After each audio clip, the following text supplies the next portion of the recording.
there's and I always try to acknowledge problems with methodologies, and there are issues with surveys.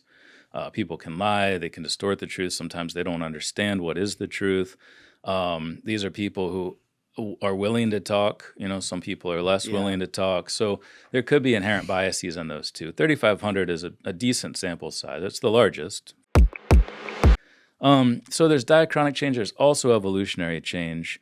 Um, but with regard to future humans, some are described as short grays, whether those are our descendants or avatars or sort of biological droids. It's hard to say 'cause some don't have genitalia, kind of need genitalia to make more babies, unless something's making you. And I kind of think that's the case with these ones. The sort of Something's making you? yeah, the dickless ones are probably made by a future human who no longer is making robots. Like it ain't Elon Musk making something that needs oiled and breaks down mechanically all the time. But it's probably the extension of our gene engineering into the future, where you just create something that can do all of this stuff for you. Send them in first to get somebody. If you're abducting an individual and they're a big scary person, send them in first, and they're more expendable because there's something you created for this purpose. And if you look at Whitley Strieber's account, he sort of describes these small beings as the muscle behind the operation. For people out there who haven't seen Danny Jones' podcast with Whitley, which was a great episode, Yeah, can you just absolutely. explain, you've mentioned him a couple times today, can you just explain who he is and what his experience was? Yeah, phenomenal individual. Brief summary, he had a cabin in upstate New York, had some strange experiences with people at his house. So there were other witnesses, lights would come on. I thought his roof was on fire. And then we went to investigate, and light turns off. Not long after that, he had a shotgun by his bed, armed the whole house with an alarm system because he was freaked out. Like he knew something was happening. And then when he was first taken, he sat up in bed and he sees this small creature, like what I was talking about, sort of the big head, small face, but wearing a kind of armor. And it runs toward him, and all of a sudden he's asleep.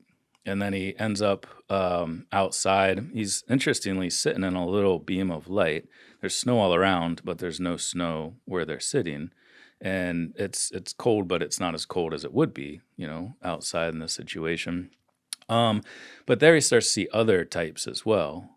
He's always with the muscle of the operation, as he describes it. But as he ascends into the ship, he starts to encounter a woman, a female presence. And what's interesting is in these cases, even when these beings are seemingly so different from us, we can still sense kind of their soul or their personality. Something like a gender almost transcends the physical form to some extent.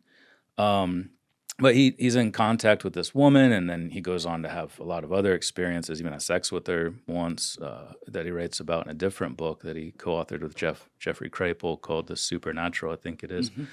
But importantly, he sees different forms, 4 different types on the ship. And that's a really common thing across various experiencer accounts, is that there are different forms oftentimes working together, sometimes even with people, just normal everyday people in military garb, like Air Force uniforms, basically. So he's seeing things that range from literally human looking to grays to mantids or stuff like that. I don't know if he ever described anything like that. Some of them he described as looking oriental, that they had eyes, face, everything just like ours. But essentially, I think he said they were slanted. So they looked like ours, but a little bit more oriental, or what we'd say East Asian looking. And then, the woman, the taller woman, to get back to height, she was taller, had gray alien type characteristics, but was in charge of the operation. She had higher consciousness, telepathy. But then there were these ones that he called the muscle of the operation too, that were, I've come to think, possibly manufactured. And this is, obviously we can't know until we have them, and maybe we do have them, and maybe that's a part of these crash retrievals, that we could go look at them and study them and see if there is a difference between ones that are reproducing themselves and ones that are created in the image of those in our future, if they are future humans, who are making them to perform various tasks. And I would love to do that. Yeah. Let's put a pin in that because I do want to come to UFO crash retrievals later, but I want to stay with some of the experiencer stuff. So you had said, I think it was in your extraterrestrial book, you had said something in the range of like 90% or something like that of people who report being abducted claim it was a positive experience. Yeah, I mean, there's some qualifiers to that. How so? Well, first off, what you're referencing is the Dr. Edgar Mitchell Free Study. It's a survey of think so. experiencers. Yeah.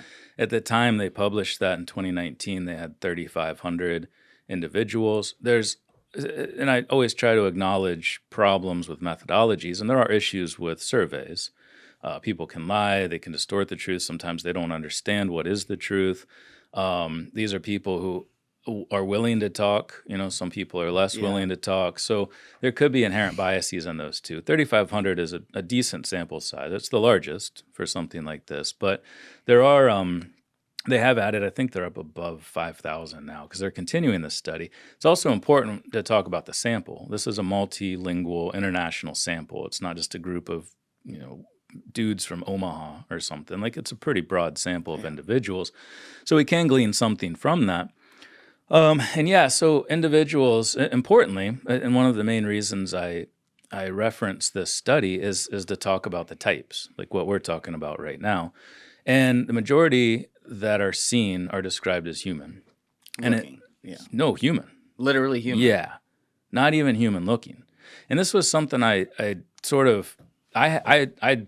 screwed this up in my first book, going to my second book, because I really just focused on the grays, and I didn't show just how much variation there was, or I was mostly just talking about how could we get there? What are some of the forces in our evolutionary past that would lead us to look like this?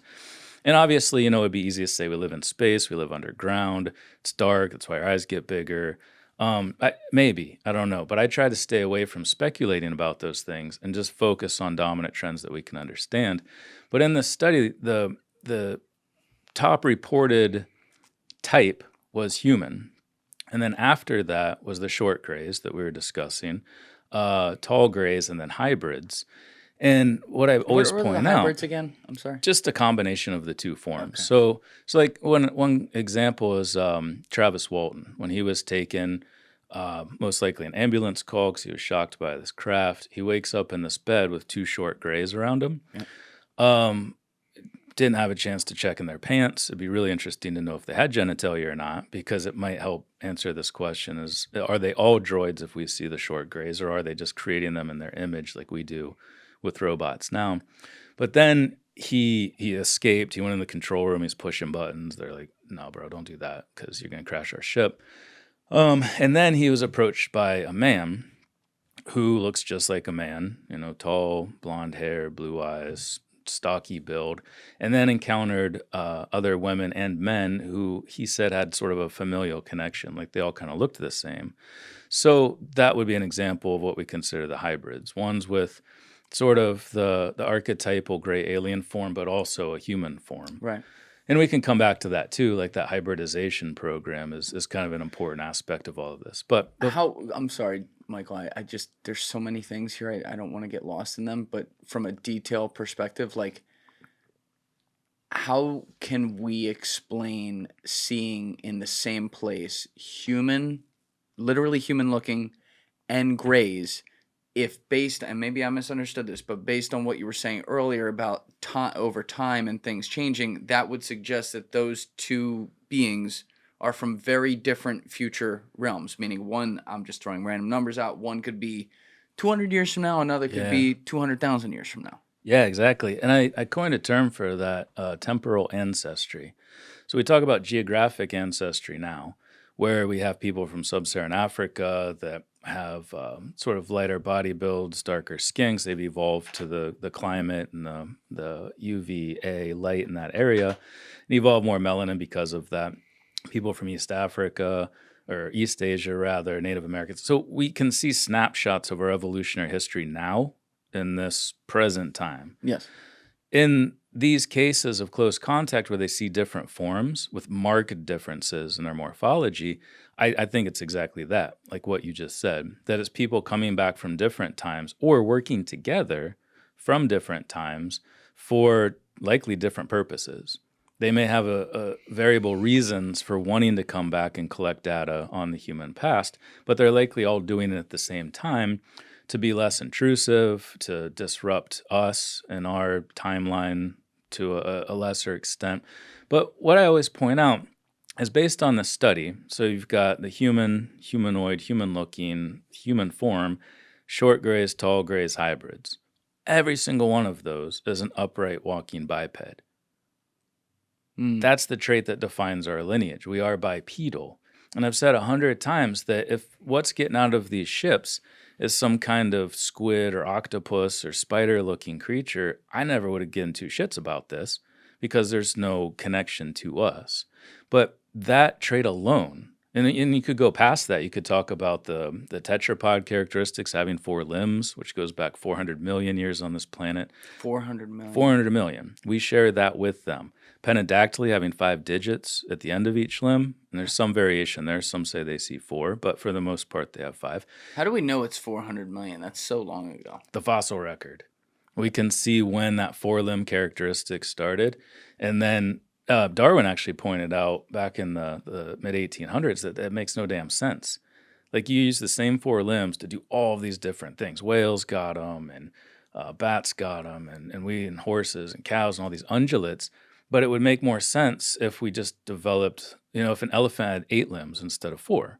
But we take the same 4-limb bow plan from 400 million years ago and just modify it for our purposes. That shows that we evolved together. We share a common ancestry, as we say. That's a synapomorphy, or a shared derived characteristic of all mammals, that we are tetrapods. So, importantly, all walking upright, all bipedal. Therefore, we would classify them all as hominin. If we are reproducing with them, that's where the hybrid part comes in. Watching the video, guys. If you haven't already subscribed, please smash that subscribe button and check out this clip's full podcast episode by clicking here